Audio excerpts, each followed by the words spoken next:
Bab 3703. Aturan yang sombong. Singkatnya, taruhan ini adalah mengenai 31 jenius klan iblis dan berurusan denganku, seorang manusia yang telah menekan tingkat kultivasi dan kalian dapat menggunakan cara kalian sesuka hati. Metode formasi dan pil mujarab yang aku gunakan tidak boleh melebihi tingkatan kelima. Taruhan ini total waktunya sekitar 1 hari dan jika kalian merasa hadiahnya tidak cukup, tidak apa-apa. Jika kalian menang, aku akan membuat pil dewa untuk kultivasi kalian dalam 2 hari ke depan. Apakah kalian berani mengambil taruhan ini? Erikin memandang semua orang. Bang. Dan ketika Erikin mengatakan ini, kepala pangeran kedua dan klan iblis lainnya semua meraung dan mereka semua tercengang. Erikin terlalu sombong. Pada kondisi ini, dia masih berani bertanya kepada mereka apakah mereka berani atau tidak. Bukan karena syarat kontrak taruhan Erikin keras dan sulit, tapi syaratnya terlalu sederhana dan mudah.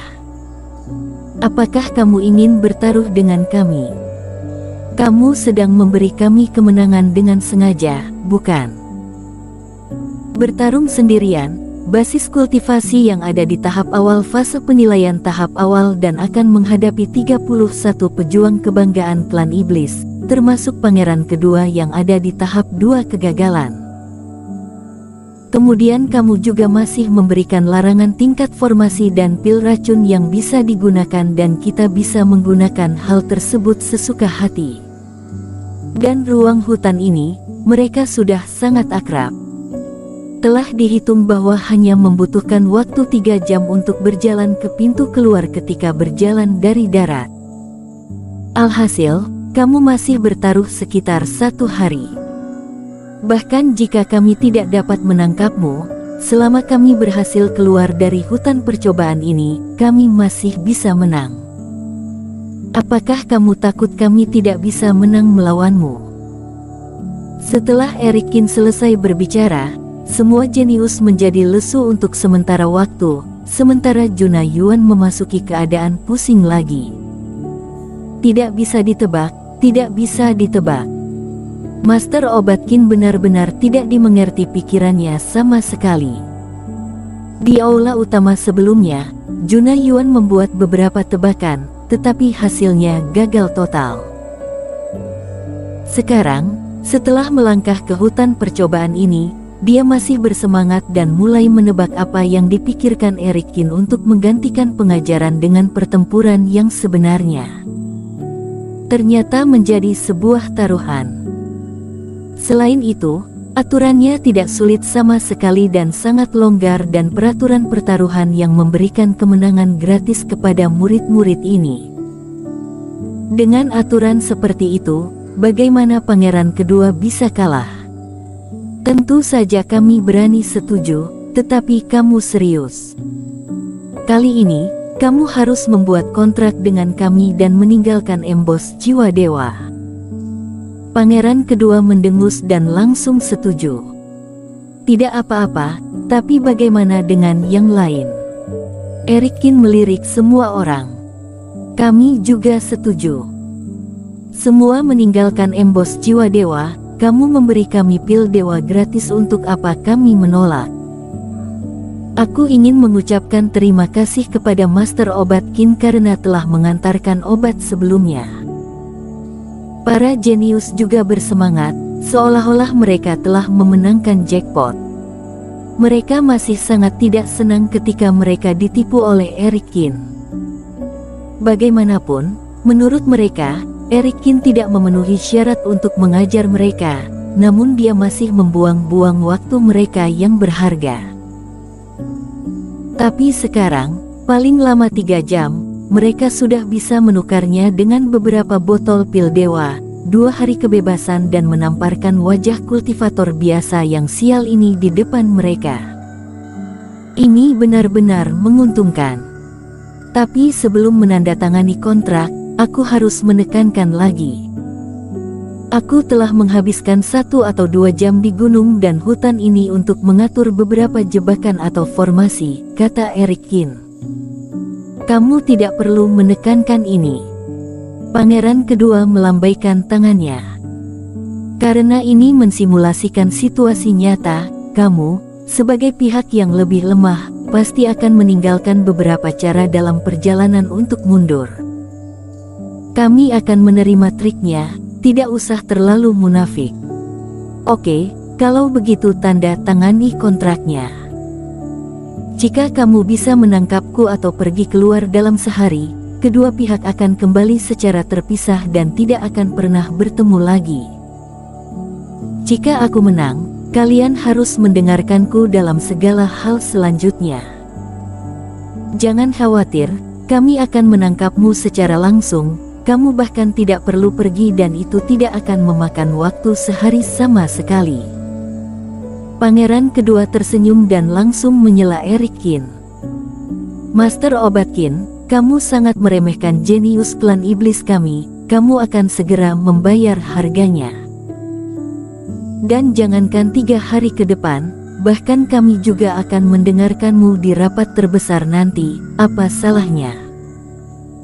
Pangeran kedua mengucapkan kalimat ini, semua jenius memiliki mata yang cerah dan emosi yang gelisah.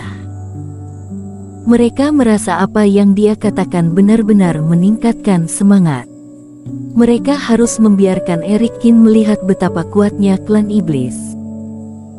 Pada saat ini, pangeran kedua, yang sangat percaya diri, tidak tahu berapa kali dia dan semua orang akan merasa kelelahan di waktu berikutnya karena kata-kata sombong ini. Yah, aku akan menunggu untuk mempelajari kekuatan kalian. Erikkin juga tidak memasukkannya ke dalam hati. Penatua Yuan, dalam hal kontrak, tidak nyaman bagi kita berdua untuk menulisnya, jadi aku akan menyerahkannya padamu sebagai saksi. Erikkin memandang Juna Yuan. Itu, baiklah. Juna Yuan melirik Erikkin dengan samar, dia merasa bahwa Erikkin pasti telah membuat beberapa rencana sejak lama, tetapi sampai sekarang, dia belum mengatakan sepatah kata pun pada dirinya sendiri. Pada akhirnya, hal apa yang Erikkin pikirkan, Juna Yuan sangat penasaran. Kontrak dengan cepat ditulis dan diserahkan kepada kedua belah pihak. Semua orang meninggalkan embos jiwa dewa secara bergiliran, dalam rangkap 3, yang disimpan oleh pangeran kedua, Erikkin, dan Juna Yuan. Baiklah. Melihat perjanjian taruhan, Erikkin membalik telapak tangannya dan sebuah pola dewa muncul di telapak tangannya.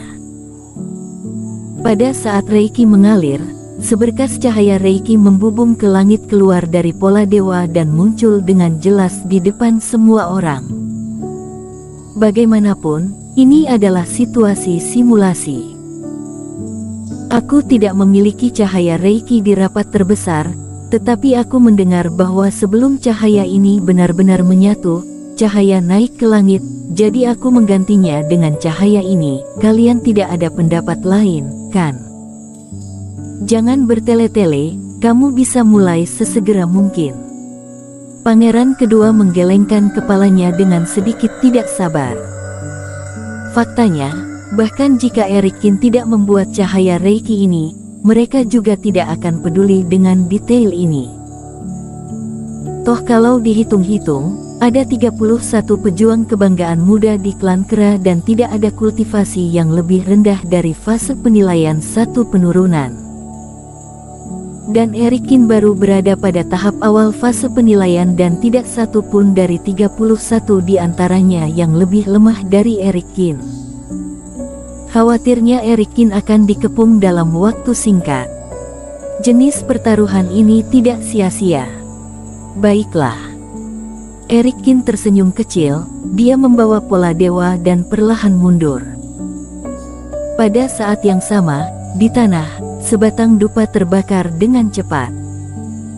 Ketika dupa ini habis terbakar, taruhan kita akan resmi dimulai. Klan iblis juga tampak bersemangat. Mereka tidak sabar untuk membayangkan adegan menangkap Eric Kin dan menyaksikan adegan kekalahan pihak lain.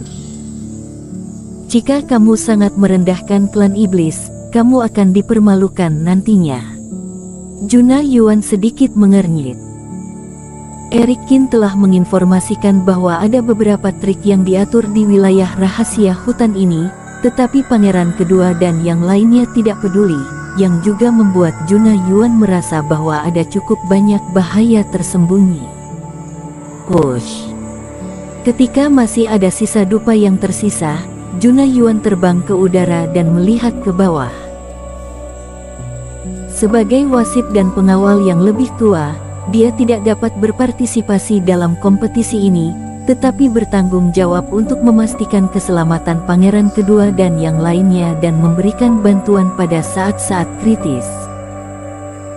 Ketika dupa terbakar habis, Eric Kin, yang sosoknya sudah menyelinap ke hutan, tiba-tiba berubah menjadi cahaya dan melarikan diri ke kejauhan. Kejar! Pangeran kedua menyipitkan matanya dan bersuara pelan. Ingat, kali ini sesuai dengan aturan hutan di pinggiran rapat terbesar. Kalian tidak boleh terbang lebih tinggi dari pohon yang menjulang tinggi itu, kalau tidak, kalian akan melanggar aturan. Bersambung.